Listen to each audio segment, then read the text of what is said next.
Have you ever felt like your biggest enemy is not outside you but within? Have you ever struggled with anxiety, anger, jealousy, doubt, feelings that seem to hijack your peace no matter how hard you try to control them?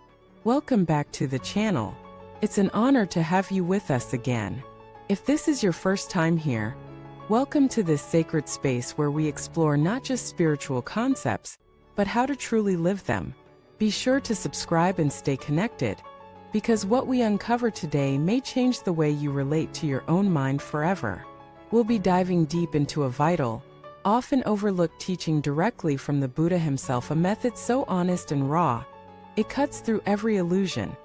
How to confront and subdue the inner demons, the mind's distortions that keep you in cycles of pain and suffering. These inner demons or mind demons are not fantasy or metaphor. They are the negative patterns that arise inside us, the mental formations that pull us into darkness. Buddha didn't avoid speaking about them. He looked at them directly. And what he discovered and shared is that the most powerful weapon against the inner demons is awareness, not violence, not denial, not escape. Let us begin with the moment the Buddha himself encountered his own inner demons. Right before his enlightenment under the Bodhi tree, he was visited by Mara, the embodiment of illusion, distraction, desire, and fear. Mara didn't show up as a monster.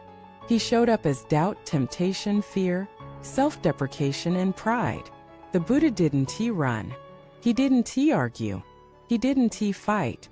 He simply said, "I see you, Mara." And in that moment, the power of Mara dissolved. This is one of the most profound teachings in all of Buddhist tradition. Not because it's dramatic, but because it's so radically simple. To subdue the mind's illusions, you must first see them clearly. Not fight them, not suppress them, just see them.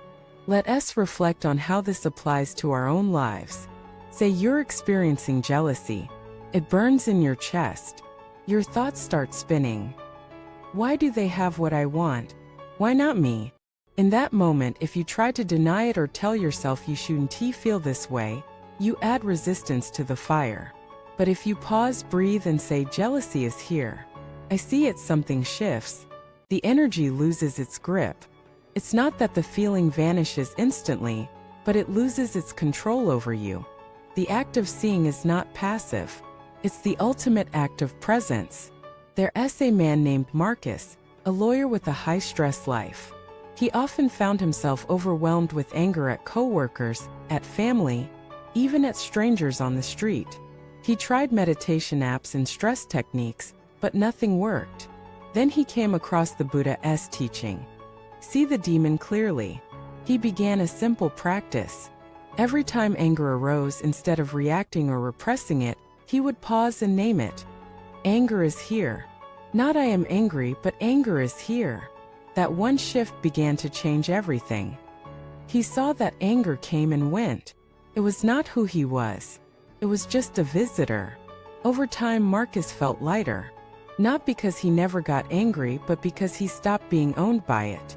This is what Buddha meant by subduing, not destroying, but disempowering through awareness. Let us explore another mental demon: fear. Fear paralyzes. It whispers stories of failure, rejection, humiliation. It freezes us in indecision. But what happens when you see fear for what it is? Not a prophecy, but a pattern. Buddha taught that fear is rooted in attachment to identity, to control, to outcome. When you are afraid, it's often because you are trying to protect something that isn't real. A story, an image, a comfort zone. There was a woman named Julia who suffered from deep fear of abandonment. Every relationship felt like a minefield. She'd overthink every text, panic when someone didn't respond, sabotage connections out of fear. One day, in deep meditation, she faced the fear head-on. She asked it, "What are you protecting?"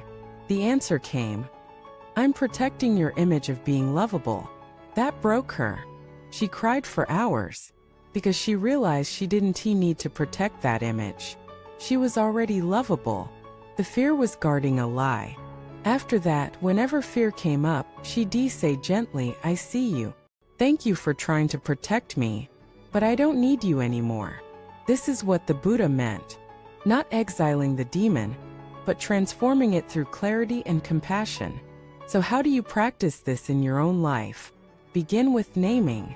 When a difficult emotion arises, sadness, greed, anxiety, don't push it away. Don't pretend it's not there. Say, sadness is here. Anxiety is present. This alone begins to unhook you. Then breathe. Let the emotion exist without feeding it. Don't add stories. Don't spiral. Just feel the sensation in the body. Next, inquire. Ask the emotion, what are you trying to protect? What are you afraid of? What do you need? Often, emotions arise to protect an identity or prevent a pain we haven't yet allowed ourselves to feel. Listen. You might be surprised at what you hear. And finally, thank the emotion. Yes, thank it. It was trying to serve you, even if misguidedly. Gratitude ends the war. It softens the inner battlefield. Mastery over the mind is not control, it's intimacy. The more you know your inner world, the less it can manipulate you. The demons lose power not because you kill them, but because you no longer believe in their lies.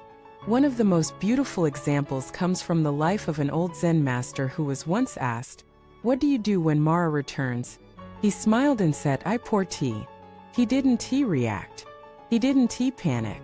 He welcomed the demon as a guest, because he knew it's just mind. It will pass. Everything does. So today, whatever demon you face, be it fear, rage, loneliness, guilt, try this. Pause, breathe, and say, "I see you." You don't need to fix it. Just see it. And in that seeing, you've already begun the liberation. If this teaching resonates with you, share your experience in the comments. What mind demon are you learning to recognize? How do you practice awareness in moments of inner chaos? Don't forget to like, subscribe, and share this video with someone who might be caught in the war within. Let them know. The path to peace begins not in escape but in courage. Thank you for watching this video. May you see your mind clearly, love yourself fiercely, and walk the path of awakening one breath at a time.